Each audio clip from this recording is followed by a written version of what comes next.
We're seeing the number on this. Wait! Make way! This Saturday LEOAFFAIRS, folks. Oh, Austin wants to do this pleasure. We're seeing the number on this one. So this is for 4 lower level rain tickets and a small speed whack with leather conditioner. Go ahead, Austin. 9771620. One more time, Austin. 9771620. Like our boss. He's good on that. Top shot. Hey guys, put your phones away. Put your phones away. There you go. Put your phone. That's the guy talking to me. Oh, this, yeah, I know it is. Yeah. I'm thinking 6 days. 6 to 7. I don't know. All right, well, folks, we're going to go ahead and take a break here.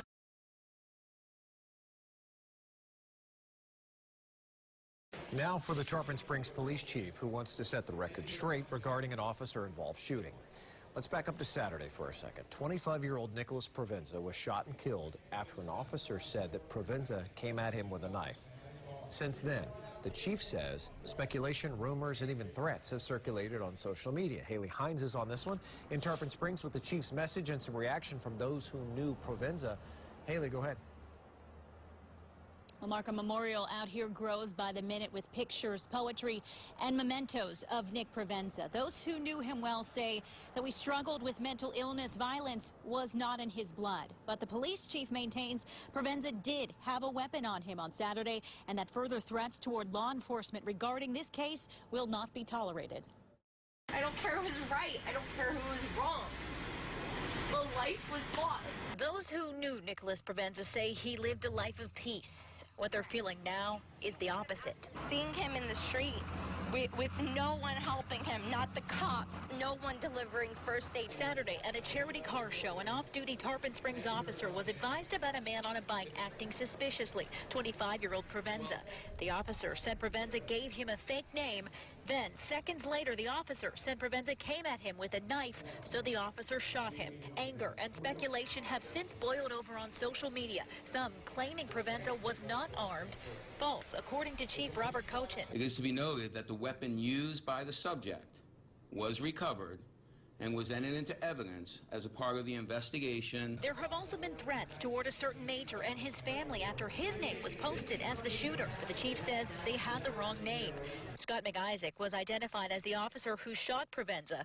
McIsaac, who's been with the department since 2011, is on administrative leave with pay. If he did have a knife, there were other ways to go about it. Friends and family say they plan to fight for answers and justice until they know what really happened. His soul was beautiful, pure. There's not another Nicholas Anthony Provenza on this earth.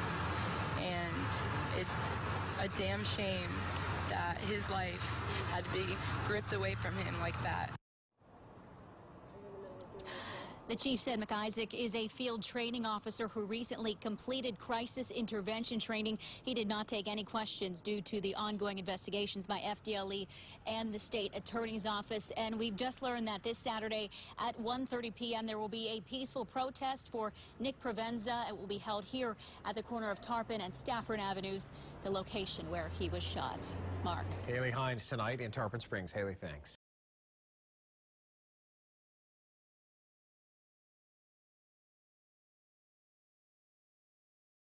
Horrifying video shows cops do nothing as man they shot dies an agonizing death. The killer cop claims the victim charged him with a knife, which the police chief says was entered as evidence, but witnesses say they never saw a knife. By Justin Gardner. June 5, 2017. Tarpon Springs, Florida. A disturbing video posted on Facebook shows the final moments of 25-year-old Nicholas Provenza as he lay dying on the ground, while the cop who shot him paces around in seeming self-pity, and not one officer renders medical aid to Provenza. The shooting happened Saturday at a charity car show, after someone told an off-duty officer about a man on a bicycle acting suspiciously. The responding officer, Scott McIsaac, said Provenza gave him a fake name when questioned, and claimed Provenza then charged him with a knife. Family and friends of Provenza say he had no violent tendencies, and they find it hard to believe he would charge a cop with a knife. According to Rebecca Schnell, Provenza's fiancée, who shared the video, McIsaac reported Nicholas having a knife and ran at them with it, yet the witnesses report no knife was ever witnessed. Witnesses also say that while he was on the ground, McIsaac kicked his hands to only find sunglasses. As the video begins, a man presumed to be with law enforcement runs toward the camera, shouting, "Make way! Make way!" Image, http://pixel.watch/qt7. The camera then zooms in toward Provenza, who is lying on the ground, moving feebly as the life leaves his body. Officer McIsaac is seen pacing around Provenza in a panic, shouting "fuck," as other officers arrive on scene. Shockingly, no one even attempts to help Provenza, who has just been shot 3 times and is clearly still alive. Instead, another officer appears to console McIsaac by patting him on the back. No less than 4 people, presumed to be affiliated with law enforcement, are standing near Provenza, completely ignoring the mortally injured man. Read more. New recording proves cop knew autistic boy was holding a toy truck and shot anyway. A female officer attempts to tell people, "Put your phones away." Fortunately, no one pays her any mind and the recording continues, a recording that shows the astonishing indifference cops can have after gunning someone down in cold blood.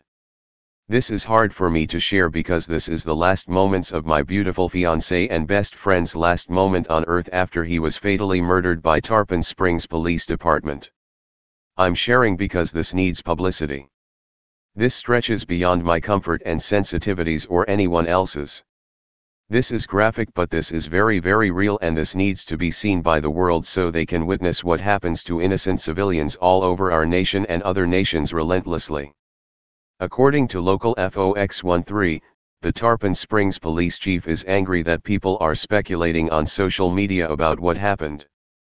Police Chief Robert Cochin said, "The weapon used by the subject was recovered and was entered into evidence as part of the investigation by the Florida Department of Law Enforcement. The question remains, why would someone described as having a peaceful, beautiful soul, who was riding his bike around at a car show, want to charge a cop with a knife? Will witnesses give the same account to investigators, that Provenza never charged the officer and there was no knife?" According to Schnell's posting, another officer, Michael Trill, shouted, "He had a knife" loudly at some point during the incident. If the knife story is not corroborated by any witness, the question must be asked whether one or more officers attempted to cover up the truth and perhaps even plant the knife. Read more. School cop acted within policy when he choked and body slammed a 14-year-old boy on video. While Officer McIsaac is on paid vacation, or administrative leave, a memorial is growing by the day for Provenza, with poems, pictures, and mementos. A peaceful protest for Provenza is planned for Saturday at the place where he was gunned down. Rebecca Schnell can't sit by and do nothing at the injustice. Trigger-happy cops, fearing for their lives at the mere hint of danger, can't be allowed to continue murdering innocent people with no repercussions. Schnell writes, "Sharing this for the people that want to deny the facts. Sharing this because this is the reality you live in. Police state is here and on the rise. Sharing this because this is undeniably murder. Sharing this because I'm lifting this veil and exposing this fascist, testosterone-pumped autocratic brotherhood for what they are. Portrayed as our protectors. Sharing this because tyrants love to slay artists, visionaries, free spirits, and activists. Sharing this because I'm dispersing the ignorance. Sharing this because this is a complete and utter violation of our Fifth Amendment rights. Sharing this because targeted individuals are a reality." Hey Charlotte County, this is Charlotte County Cop Watch, and I wanted to explain what fair use is. You can use pieces of news articles if you're doing it for news reporting, you have commentary, and you're doing it for education purposes. So that's what fair use is, as you can see right here.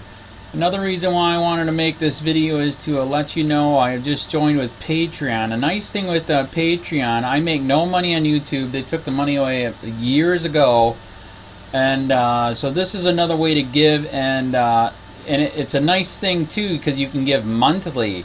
You can give $1, $5, $10, whatever. I do 4 to 5 hours a day on trying to wake the sheeple up on how corrupt it is and different ways that you can fight the corruption. So Patreon is a way that you can do it, and then of course the old way is still there. Donate to Sheriff County Cop Watch with PayPal or credit card. So keep that in mind. 4 to 5 hours a day. I make no money, but the corruption happened to me and I'm sick of it, so I'm trying to wake people up. But my wife would love it if some, if we could get some help out there. There's 47,000 subscribers. Just think if each one of you subscribers just gave a, let's say, actually, yes, $1 a month. 47,000 subscribers gave $1 a month. That would be awesome. That's not going to happen. But anyways, that would be great if it did happen. But, do the math in your head. Just think about it. Like I said, 4 to 5 hours a day. I get no money from YouTube. YouTube has gone nuts. You can't do anything anymore. They're taking the money away everywhere. So these are a couple different ways that you can still help out with all this time that I put in. And as you know, I'm in a special situation where, at least I can do it, 4 to 5 hours a day. We have a cleaning company during the day. That's what allows me to do this, and we're debt-free. So this is my hobby.